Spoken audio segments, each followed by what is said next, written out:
এই ধরুন এই যে ফর্মটা, এই ফর্মটার ফার্স্ট পেজটা তো সবাইকে দেয়া হচ্ছে, এইটা দেখবেন সবাইকে এসআইআর এর ফার্স্ট পেজটা দেয়া হচ্ছে, কিন্তু এই সেকেন্ড পেজটাকে বিএলওরা এই সেকেন্ড পেজটা অনেক জায়গায় দিচ্ছে কিনা আমরা জানি না।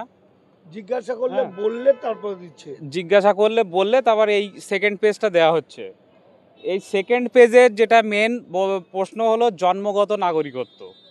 জন্মগত নাগরিকত্বর যদি প্রশ্ন আসে তাহলে একটা প্রশ্ন সবসময় এসে থাকে যে এনআরসির প্রশ্নটা আসে এবং সিএ এর প্রশ্নটা আসে।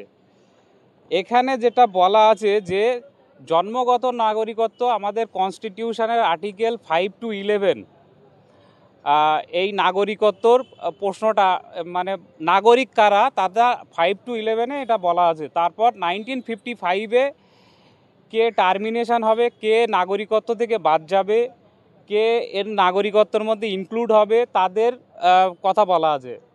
এবং সিএর 2019 সালের অ্যামেন্ডমেন্টে আমরা দেখেছি যে কয়েকটা শ্রেণীর মানুষকে, যেমন যারা বাংলাদেশ থেকে এপারে এসছে বা পাকিস্তান থেকে এসছে, তাদেরকে ধর্মীয় নির্যাতনের কারণে এসে তাদেরকে নাগরিকত্ব দেওয়ার জন্যে একটা রবোটে সেখানে মুসলিমদের নাম উল্লেখ করা হয়নি। এটা ইন্টেনশনালি করা হয়নি, মানুষকে বিভ্রান্ত করার জন্যে। এবার প্রশ্নটা হলো যে 2003 সালের সিএর একটা অ্যামেন্ডমেন্ট হয়, সেই অ্যামেন্ডমেন্টে তার আগে পর্যন্ত মানে 1955 আগে পর্যন্ত সবাই নাগরিক ছিল। 2003 সালের সিএর অ্যামেন্ডমেন্টে যেটা আসে সেটা হলো যে এখানে ইল্লিগাল মাইগ্রেন্ট কারা সেটার কথা 2003 সালের অ্যামেন্ডমেন্ট হয়, যেটা 2019 সালের অ্যামেন্ডমেন্টের আগে হয়। হ্যাঁ, এবার এই যে এসআইআর এর মেন গল্পটা হলো এই জন্মগত নাগরিকত্ব। এই জন্মগত নাগরিকত্বটা 3 রকম ভাবে হয়। একটা হলো এখানে ছোট করে একটা প্রশ্ন করতে চাই, এই যে পিছনের ফর্মটা বলছো এটা কি যাদের 2002 এর নাম নেই শুধু তাদের জন্য না? এইটাই হলো প্রশ্নটা। 2002 হলো একটা স্পেশাল ইন্টেন্সিভ আগে একটা হয়েছিল 2002 সালে, সেটাকে মিসগাইড করার জন্যে একই জিনিস নিয়ে আসছে, সেটা ঘুরপথে এনআরসি এবং সিএটাকে লাগু করার জন্যে এই প্রক্রিয়াটা শুরু হয়েছে।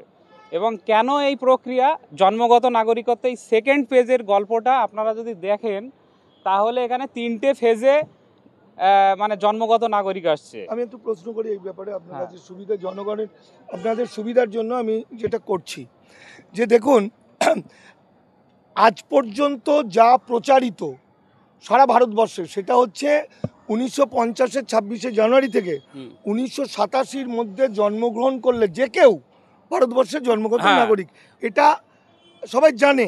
কিন্তু আমার যেটা গবেষণা সেটাই বুঝিয়েছি যে এটা ভুল কথা, কারণ সংবিধানের গবেষণার থেকে জিনিস হলো যেটা ল, মানে যে লটা এই বইতে বলা আছে, যেটা আমরা ভেরিফাই করে দেখেছি, সেটা হলো যে জন্মগত নাগরিকত্বের ক্ষেত্রে 26শে জানুয়ারি 1950 সালে ভারতবর্ষ মানে কনস্টিটিউশন এনাক্টমেন্ট হয়।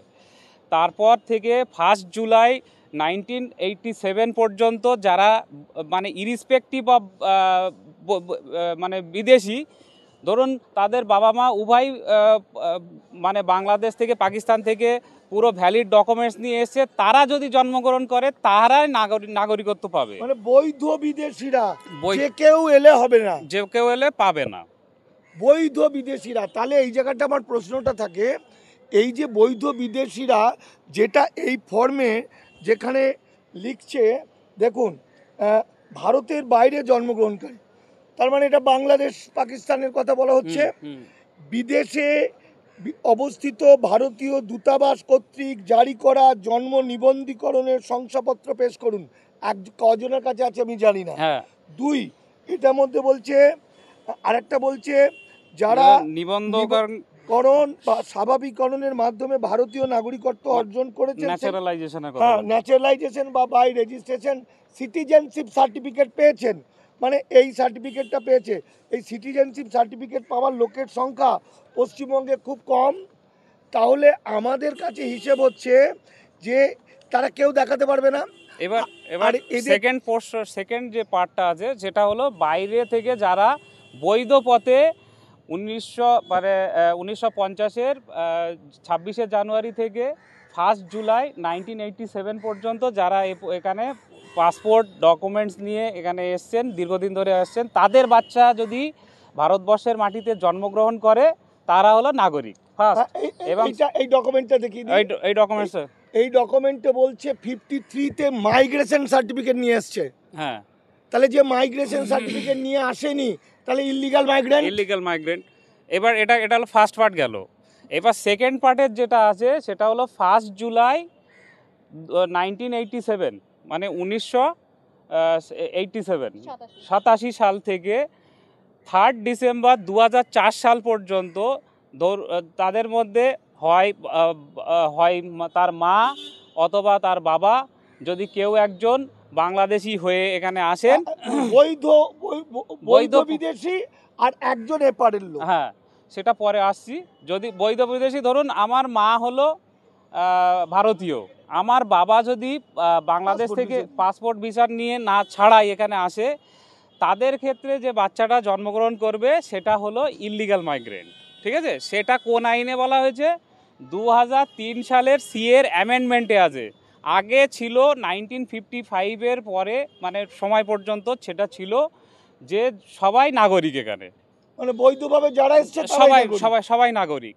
কিন্তু 2003 সালে সিএর সিটিজেনশিপ অ্যামেন্ডমেন্ট অ্যাক্টে বলা হলো ইললিগাল মাইগ্রেন্ট কাদেরকে বলা হলো? ইললিগাল মাইগ্রেন্ট যারা কাঁটাতার পেরিয়ে নদী সাঁতরে পাসপোর্ট ভিসা ছাড়া এসে ভারতবর্ষে বসবাস করছেন এবং তাদের যে সমস্ত ডকুমেন্টসগুলো কোনো রকমভাবে আইনি মানে বৈধ নয়। যেমন যদি আপনি ভোটার কার্ড দেখেন তাহলে ভোটার কার্ড হলো পরিচয়পত্র, যদি পাসপোর্ট দেখেন তাহলে সুপ্রিম কোর্টের বিভিন্ন জাজমেন্টে বলছে মানে পাসপোর্ট হলো ট্রাভেল ডকুমেন্টস, মানে এ দেশ থেকে অন্য দেশে যাওয়ার জন্য একটা পরিচয়পত্র।